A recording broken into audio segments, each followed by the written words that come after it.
HBO पे ना एक सीरीज है ट्रू डिटेक्टिव नाम से, जिसके पहले ही एपिसोड में रस्ट कोल नाम का एक करेक्टर एक बहुत ही कमाल का डायलॉग बोलता है। वो कहता है कि कॉन्शियसनेस जो है ना, ह्यूमन कॉन्शियसनेस, वो एक बहुत बड़ी मिस्टेक है नेचर की। उस नेचर की मिस्टेक ने ह्यूमन को इतना सेल्फ अवेयर कर दिया है कि वो अपनी एग्जिस्टेंस पे ही सवाल खड़े कर रहा है कि मैं यहाँ पे क्या कर रहा हूँ, मैं यहाँ पे क्यों हूँ। इस पूरे ब्रह्मांड में जहाँ पे दूर दूर तक कुछ भी नहीं है, सिर्फ अंधकार है, वहाँ पे मेरे जैसा एक प्राणी इतना सफ़र क्यों कर रहा है, मैं यहाँ पे क्या कर रहा हूँ। ये बहुत ही खूबसूरत डायलॉग था, लेकिन जब मैं ये देख रहा था मुझे नहीं पता था ये कहाँ से इंस्पायर्ड हुआ है। अभी रिसेंटली मैंने एक किताब पढ़ी जिस किताब का नाम है the conspiracy against human race. जितने भी लोग ये पैसिमिस्ट हैं, नाइलिस्ट हैं, मुझे लगता है उनकी ये फेवरेट किताब बन जाएगी। वो टॉप पे रखना चाहेंगे इस किताब को। जो थॉमस लिगोटी है ना, वो ऐसे फिक्शन राइटर हैं, वो हॉरर लिखते हैं बहुत ज़्यादा। उनकी जो राइटिंग्स वगैरह में देखोगे आप, हॉरर की दुनिया रचते हैं, लेकिन उन हॉरर की दुनिया के अंदर भी ना वो ज़ॉम्बीज़ वगैरह को ले आते हैं और जो रियलिटी को कैप्चर करने की कोशिश करते हैं। उसमें भी बहुत ऐसा लगता है कि कोई बड़ा नाइटमेयर चल रहा है, जैसे लाइफ जो है, ज़िंदगी जो है, वो एक बुरे सपने की तरह है। उनकी कहानियाँ जब आप पढ़ोगे, उनकी जब बुक्स वगैरह पढ़ोगे, अब थॉमस लिगोटी को ना पढ़ने से पहले ना जान लो कि वो इंसान ने रियल लाइफ में कितनी सफरिंग झेली है भाई। उस इंसान को ने कंडीशन, इसको कहते हैं एनिडोनिया, जिसके अंदर होता ये कि वो इंसान जो होता है ना, उसको प्लेजर महसूस नहीं होता है ज़्यादा, वो जॉय महसूस नहीं कर पाता, वो ज़िंदगी में रंग नहीं देख पाता जैसे आप और मैं देखते हैं। और फिर वो इंसान रियलिटी को अलग तरीके से कैप्चर करता है अपनी राइटिंग्स के अंदर। अब एंग्जाइटी रहती थी, डिप्रेशन रहता था, एनिडोनिया जैसी कंडीशन, तो आप बिल्कुल समझ सकते हो कि वो इंसान किस हाल से गुजरता होगा जब वो दुनिया को देखता होगा, जब वो अपनी एग्जिस्टेंस को देखता होगा। आपको सबसे पहली चीज़ जो इस किताब में देखने को मिलेगी ना, वो मिलेगी आपको पेसिमिज्म। मतलब मेरे हिसाब से शॉपेनहायर भी होता ना, तो वो भी कहता भाई बस कर थॉमस भाई, इतना भी मत हो नेगेटिव। वो कहते हैं कि लाइफ में कुछ करने लायक ही नहीं है, लाइफ में कुछ जानने लायक ही नहीं है, कुछ बनने लायक ही नहीं है, सब कुछ यूजलेस है, कुछ मतलब ही नहीं है किसी चीज़ का, मैं क्यों करूँ ये सब कुछ। उनके हिसाब से जो कॉन्शियसनेस है वो एक कर्स है, एक श्राप है। नेचर ने एक बहुत बड़ा ब्लंडर कर दिया, ह्यूमंस को एक ऐसी चीज दे दी जिसको उसकी जरूरत भी नहीं थी। वो जानवरों की तरह रहकर रिप्रोड्यूस कर सकता था, जिंदा तो तब भी रहता ना। तो ये क्यों चीज दी नेचर ने उसको, जिसके कारण वो अपनी ही एग्जिस्टेंस को क्वेश्चन करने लग जाता है और ऐसे सवाल पूछने लग जाता है जिसका कोई जवाब नहीं है, दूर दूर तक किसी किताब में नहीं है, कहीं नहीं है। इस इंसान को लगता है कि जो बाहर है ना, जो रियलिटी है, उसमें कोई भी रंग नहीं है। ये सारे रंग जो भरे जाते हैं आपकी रियलिटी के अंदर, या फिर आप जो दुनिया को देखते हैं, आपको दुनिया में रंग नज़र आते हैं, आपको खूबसूरती नज़र आती है, आपको ब्यूटी नज़र आती है, वो इसलिए आती है क्योंकि आपके अंदर कुछ केमिकल लोचा हो रहा है और कुछ नहीं है। एक बार केमिकल्स हटा के देखिए आप, डोपामिन, सेरोटोनिन हटा के देखिए, फिर देखिए दुनिया को कैसा लगता है। उनके हिसाब से ये सब कुछ जो चल रहा है ना, एक कॉस्मिक जोक है, एक बहुत बड़ा मजाक चल रहा है। अब तुम सोच रहे होगे इस किताब का नाम the conspiracy against human race क्यों है। तो ये कंस्पिरेसी की बात ये कर रहे हैं कि जो सोसाइटी है ना, जो रिलीजन है, कल्चर है, इसने एक कंस्पिरेसी रची। इसने देखा कि जब इंसान की जिंदगी का कोई मतलब ही नहीं है, तो इंसान ना कहीं ऐसा ना हो सब्सक्रिप्शन कैंसिल करने के सोचे कि भाई अब नहीं रहना यहाँ पे, हमें अब जाना है, कुछ मतलब ही नहीं है। तो क्या किया गया, किया ये गया कि तुम्हें ऑप्टिमिज्म बेचा गया, एक भ्रम क्रिएट किया गया कि देखो जिंदगी में बहुत सारी अच्छी अच्छी चीजें हैं जो तुम्हारे जीवन को मतलब दे सकती हैं, जो तुम्हें खुश रख सकती है, जो तुम्हें आनंद दे सकती है। और उसके चक्कर में सोसाइटी ने कंस्पायर किया और बनाया ये सब कुछ जो आज हम देखते हैं।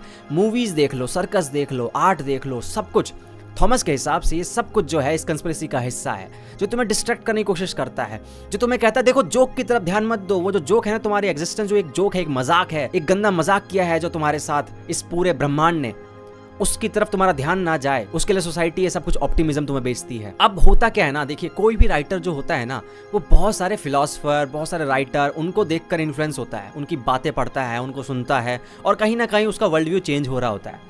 ऐसा ही हुआ थॉमस के साथ भी। इसने भी बहुत सारे इंसानों को सुना। डेविड बेनेटर, जिन्होंने एंटीनेटलिज्म जो है इसको पॉपुलराइज किया, इस वर्ड को, उनको पढ़ा है, बहुत इन्फ्लुएंस है थॉमस के ऊपर डेविड का। शॉपेनहायर को बहुत पढ़ा है इन्होंने। एक पीटर ज़ैफे करके बहुत ही कमाल के एक इंसान है भाई, बहुत ही कमाल के फिलोसफर कह लो आप। थॉमस ने क्या किया है, ज़ैफे के कुछ कोपिंग मैकेनिज्म्स होते थे कि भाई अब तुम आ गए उस दुनिया में तो कैसे कोप कर सकते हो। तो उन्होंने 4 तरीके बताए थे ज़ैफे ने, उसको कोट किया हुआ है, उसको बताया हुआ है थॉमस ने अपनी किताब में।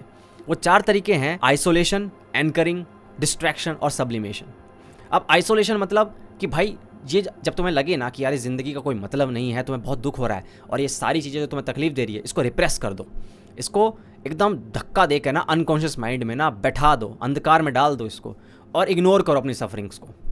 बहुत अजीब है, मुझे पता है, लेकिन ऐसा ही बोलते थे कुछ ज़ैफे।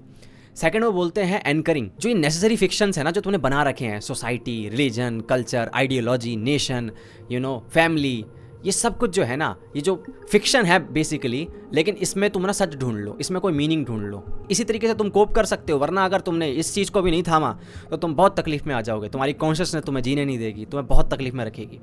तो ये जो नेसेसरी फिक्शंस हैं, इनमें अपना मतलब ढूंढ लो। तीसरी चीज़ है डिस्ट्रक्शन। ये कहते हैं कि भाई कंप्लीटली हिडोनिस्ट बन जाओ, डूब जाओ मस्ती में, मज़े करो, बस कुछ करने को लायक ही नहीं है। जब सब कुछ यूजलेस है, जब सब कुछ बर्बाद ही होना है, जब कुछ करने लायक ही नहीं है, तो क्या मतलब बनता है कि तुम क्या नहीं करते हो। ये बहुत ही ना डार्क है, क्योंकि इस फिलॉसफी को पढ़ने के बाद, इसको समझने के बाद ना, कोई इंसान गलत कार्य भी कर सकता है भाई, इलीगल काम भी कर सकता है, इमोरल हो सकता है, जानवर बन सकता है बेसिकली। लेकिन ज़ैफ़े ऐसी बातें कह रहे हैं कि आप देखिए, डिस्ट्रैक्ट करिए खुद को और पैसे में डूब जाइए, आप वेल्थ में डूब जाइए, नशे में डूब जाइए, मस्ती करिए, जिस तरीके से मजे कर सकते हो, जिस तरीके से अपने आपको डिस्ट्रैक्ट कर सकते हो करो भाई, जैसे कर सकते हो, अपने काम के जरिए कर सकते हो करो भाई। चौथा है सब्लिमेशन। जैसे एल्बर्ट कामू ने क्या कहा था कि जो एब्सर्डिटी है इसको एम्ब्रेस करना शुरू कर दो, बस वैसा ही कुछ है कि देखो यार कि भाई कोई मीनिंग नहीं है, चलो ठीक है भाई, कोई दिक्कत नहीं है, मैं अपना मीनिंग खुद बनाऊंगा, ये जो एब्सर्डिटी है इसको एम्ब्रेस करने लग जाऊंगा। लेकिन थॉमस कहते हैं इससे कोई एस्केप नहीं मिलने वाला है, ये जो चीज़ें हैं, ये कोपिंग मैकेनिज्म्स हैं, इससे एस्केप नहीं मिलने वाला है, कुछ कर नहीं पाओगे तुम। सबसे बेस्ट तरीका यही है कि आओ मत। थॉमस लिगोटी लिखते हैं the best kindness you can show to a human being is not to bring them into existence. मतलब घंघोर एंटीनेटलिस्ट हैं वो। डेविड बेनेटर जिन्होंने एंटीनेटलिज्म को पॉपुलराइज किया, उससे भी एक कदम आगे चले जाते हैं ये थॉमस लिगोटी। ये तो ये कहते हैं कि भाई खत्म करते हैं ना सबको, जब एक्सटिंक्शन की तरफ बढ़ते हैं ना भाई, मतलब ये बंदा तो एक्सटिंक्शन को लेकर ना बिल्कुल भाई हाँ कह रहा है, वोट करने को रेडी है कि हाँ भैया कर दो आप। यह है घंघोर एंटीनेटलिज्म कि भाई बच्चे पैदा करना नहीं, ठीक है तुम बच्चे पैदा मत करो, लेकिन अब बच्चे पैदा ना कर कर धीरे धीरे खत्म ही करो काम, निकलो यहाँ से। ये जो ब्लंडर किया है नेचर ने ना, अब इसका तो कुछ सॉल्यूशन है नहीं हमारे पास, तो एक ही तरीका है, चलो फिनिश करते हैं सब कुछ। इस लेवल का ये इंसान पेसिमिस्ट है। अब क्रिटिक्स से कहते हैं कि भाई ये कुछ ज़्यादा हो गया, ये कुछ ज़्यादा हो गया थॉमस भाई, आप जो कह रहे हो उसमें एक हद तक सच्चाई नज़र आती है कि हम सफ़र करते हैं, दुनिया में दुख है, हमारी एग्जिस्टेंस का हमें मीनिंग नज़र नहीं आता है, हम यहाँ पे एक आए हैं, एक मजाक लगता है, एक ट्रेजेडी है, एक कॉस्मिक जोक है, मानने को तैयार है। लेकिन ये आप जो कह रहे हैं कि भाई ख़त्म ही हो जाए, एक्सटिंक्शन की तरफ बढ़ जाएं, ये तो बहुत ज़्यादा हो जाता है। तो आप मुझे बताओ कमेंट सेक्शन में यार कि आपको क्या लगता है। और दूसरी चीज़ भाई, अगर तुम किताब पढ़ने की सोच रहे हो ना, तो थोड़ा सोच समझ के पढ़ना यार। जब मैं इस किताब को पढ़ रहा था ना, मैं थोड़ा सा नेगेटिव हो गया था, लाइक मुझे भी दिख रहा था कि यार भाई ये क्या कर रहा है भाई, क्योंकि राइटिंग बहुत अच्छी है इस इंसान की। सोच के देखो, कोई इंसान बहुत अच्छा फिक्शनल राइटर है जो एक ऐसी दुनिया रच सकता है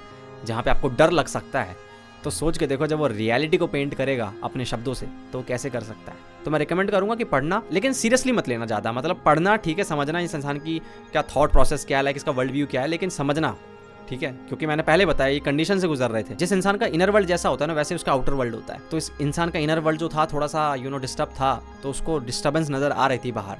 ठीक है, बाकी आप लोग बताना कमेंट सेक्शन में कि आपको क्या लगता है। ठीक है, अगर पढ़ रखी है तो बहुत अच्छी बात है यार। ठीक है, मिलते हैं अगली वीडियो में। अगर कोई किताब और हो, या जो कोई राइटर हो, या कोई भी फिलोसोफर हो जिसके ऊपर तुम चाहते हो मैं बात करूँ, बता सकते हो उसका नाम। ठीक है, चलो मिलते हैं अगली वीडियो में, तब तक के लिए ध्यान रखो, गुड बाय।